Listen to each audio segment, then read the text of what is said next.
4월 27일부터 전국적으로 전격 시행된 아주 강력한 해양환경정책 소식을 들고 왔습니다. 우리 시니어분들 중에는 고향이 바닷가이거나 은퇴 후 기어기촌을 꿈꾸시는 분들 혹은 취미로 낚시를 즐기시는 분들이 참 많으실 겁니다. 그런데 바다에 나갈 때마다 눈에 띄는 흉물이 있죠? 바로 주인 없이 방치된 폐그물과 불법 어구들입니다. 이것들이 단순히 보기 싫은 정도가 아니라 우리 배의 스크류에 감겨 사고를 유발하고 바다 생태계를 파괴하는 주범이었습니다. 지금까지는 이런 불법 어구를 치우고 싶어도 복잡한 법적 절차 때문에 몇 달씩 기다려야 했지만 2026년 4월 27일 어제부터는 이야기가 완전히 달라졌습니다. 이름하여 불법 어구 즉시 철거 제도가 본격 가동된 것입니다. 이제는 발견 즉시 국가가 치워버립니다. 오늘 영상에서는 이 제도가 우리 시니어들의 생활 터전과 차장 가치에 어떤 놀라운 변화를 가져올지, 그리고 실수로 법을 어겨 큰 손해를 보는 일이 없도록 반드시 알아야 할 핵심 정보를 완벽하게 정리해드리겠습니다.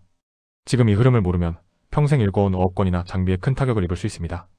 하지만 오늘 영상만 끝까지 보시면 깨끗해진 바다에서 안전하고 풍요로운 노후를 누리는 비결을 얻어가실 것입니다. 우선 왜 정부가 이렇게까지 강력한 칼을 빼들었는지 그 배경부터 이해해야 합니다. 해양수산부의 2026년 상반기 통계에 따르면 우리 바다에 버려지는 폐어구 양은 연간 수만 톤에 달하며 이로 인한 유령, 어업 고스트, 피싱 피해액만 매년 수천억 원에 육박합니다. 유령어업이란 버려진 그물에 물고기가 걸려 죽고 그 죽은 물고기를 먹으려다 또 다른 물고기가 걸려 죽는 악순환을 말합니다. 결국 우리 손주들이 먹을 생선이 사라지는 셈이죠. 기존에는 불법 어구를 발견해도 소유주에게 철거 명령을 내리고 일정한 유예기간을 줘야만 했습니다. 그 사이에 소유주는 어구를 옮기거나 반납을 하기 일쑤였고 행정 절차는 지지부진했습니다. 하지만 2026년 4월 27일 어제부로 시행된 새로운 지침은 행정대집행 절차를 획기적으로 단축했습니다. 어구 실명제를 위반했거나 금지된 구역에 설치된 어구는 소유주 확인 절차 없이 발견, 즉시 현장에서 철거할 수 있게 된 것입니다. 이런 정보 놓치지 않으려면 지금 구독 꼭 눌러두세요. 본격적으로 이번에 시행된 즉시 철거 제도의 핵심 내용을 살펴보겠습니다. 첫째, 어구 실명제의 엄격한 적용입니다. 2026년 현재 바다에 설치하는 모든 그물과 통발에는 반드시 소유자의 성명, 주소, 연락처가 적린 공인 표지를 부착해야 합니다. 만약 이 표지가 없거나 훼손된 채 방치되어 있다면 해양경찰과 지자체, 단속선은 별도의 예고 없이 그 자리에서 즉시 그물을 인양하여 파쇄할 수 있습니다. 둘째, 인공지능 AI 드론 감시체계 도입입니다. 2026년 정부는 전국 주요 어장에 수백 대의 수중 드론과 항공 드론을 배치했습니다. 사람이 일일이 배를 타고 나가지 않아도 AI가 실시간으로 바닷속 불법 어구를 찾아내고 좌표를 전송하면 대기하던 철거 전담반이 즉각 출동하여 수거하는 시스템입니다. 셋째, 철거 비용 원인자 부담 원칙의 강화입니다. 즉시 철거된 어구의 주인인 나중에 밝혀질 경우 국가가 대신 치워준 비용뿐만 아니라 환경, 복구 비용까지 수천만 원에 달하는 구상권이 청구될 수 있습니다. 여기서 우리 시니어분들이 특히 주의 깊게 보셔야 할 사례가 있습니다. 전남 여수에서 평생 어업에 종사하신 69세 김 선생님의 이야기입니다. 김 선생님은 예전 방식대로 누가 내 그물을 건드리겠어? 라는 생각으로 표지가 낡아 떨어진 그물을 그대로 바다에 두셨습니다. 그런데 어제 제도 시행 첫날 해수부 단속팀의 AI 드론에 의해 해당 그물이 불법 방치 어구로 식별되었습니다. 단속반은 현장에서 즉시 그물을 수거해갔고 김 선생님은 수백만 원 상당의 새 그물을 한순간에 잃게 되었습니다. 만약 김 선생님이 바뀐 법을 미리 알고 표지를 새 것으로 교체하셨다면 이런 억울한 일은 없었을 것입니다. 여러분, 이제는 설마 하는 마음이 가장 위험합니다. 2026년의 법 집행은 이전과는 비교할 수 없을 정도로 빠르고 정확합니다. 하지만 이번 제도가 우리에게 위기만 주는 것은 아닙니다. 오히려 기회이기도 합니다. 바다가 깨끗해지면 어족 자원이 회복되고 이는 곧 우리 시니어들의 소득 증대로 이어집니다.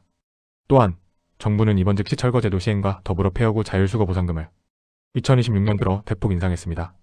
이제 바닷가 산책을 하시다가 혹은 낚시를 하시다가 발견한 폐어구를 지정된 수거 장소로 가져오시면 지역 화폐나 현금 포인트를 쏠쏠하게 받으실 수 있습니다. 2026년 상반기 기준 일부 지역에서는 폐어구 수거 활동만으로 매달 수십만 원의 부수입을 올리는 시니어 해양환경지킴이 분들이 늘어나고 있습니다. 국가가 강제로 치우기 전에 우리가 먼저 깨끗하게 관리하고 보상도 받는 스마트한 노후 전략이 필요한 시점입니다.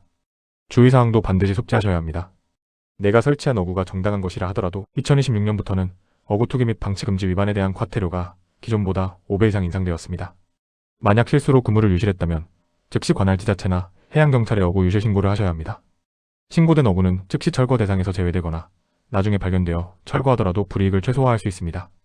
또한 최근 즉시 철거 제도를 사칭하여 멀쩡한 남의 그물을 훔쳐가거나 고물로 팔아치우는 불법업자들이 기승을 부리고 있습니다. 공식적인 철거 작업은 반드시 해양수산부나 지자체 로고가 선명한 전용 선박에 의해 이루어지며 단속 반원들은 신분증을 제시해야 합니다. 의심스러운 활동을 목격하신다면 즉시 110이나 해양 긴급신고 번호로 연락하셔야 합니다. 그렇다면 지금 당장 무엇을 실천해야 할까요? 첫째, 본인이 소유한 모든 어구의 실명제 표지를 확인하십시오. 글씨가 지워졌거나 고정끈이 헐거워졌다면 2026년형 내구성 강화 표지로 즉시 교체하셔야 합니다. 둘째, 스마트폰에 해양 쓰레기 신고 앱을 설치하십시오. 2026년부터 이 앱을 통해 불법 어구를 신고하면 즉시 철거에 기여한 공로로 포상금이 지급됩니다. 셋째, 마을 어촌계나 지역 커뮤니티의 소식을 널리 알리십시오. 혼자만 알고 있다가 이웃이 단속되면 마을 전체의 분위기가 안 좋아질 수 있습니다. 함께 깨끗한 바다를 만드는 것이 우리 시니어들의 품격이자 리더십입니다. 이런 정보 놓치지 않으려면 지금 구독 꼭 눌러두세요. 정리하겠습니다. 2026년 4월 27일부터 가동된 불법 어구 즉시 철거 제도는 우리 바다를 되살리기 위한 국가의 강력한 의지입니다. 이제 바다는 더 이상 아무나 아무렇게나 그물을 버려두는 무법천지가 아닙니다. 첨단 AI 기술과 신속한 행정력이 결합되어 우리 시니어들이 사랑하는 바다를 더욱 안전하고 풍요롭게 만들어줄 것입니다.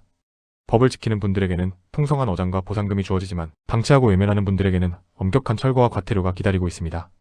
오늘 제가 말씀드린 핵심 수칙들을 꼭 기억하셔서 깨끗한 바다와 함께 여러분의 소중한 자산도 든든하게 지켜내시길 바랍니다.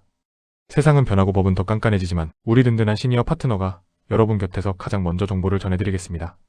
여러분이 낸 세금으로 운영되는 이런 제도들 제대로 알고 활용하는 것이 진정한 노후의 지혜입니다. 오늘 영상이 유익하셨다면 주변의 어촌 동료들이나 낚시를 좋아하는 친구분들에게도 널리 공유해주세요. 이제 바다에 그물 막 두면 바로 치워간대 조심해 라는 이 한마디가 소중한 이웃의 재산을 지킬 수 있습니다. 구독과 좋아요, 알림 설정은 여러분의 안전한 노후 생활을 지키는 가장 확실한 약속입니다. 저는 앞으로도 2026년 대한민국에서 시니어 여러분이 가장 궁금해하고 꼭 알아야 할 소식을 발빠르게 찾아오겠습니다.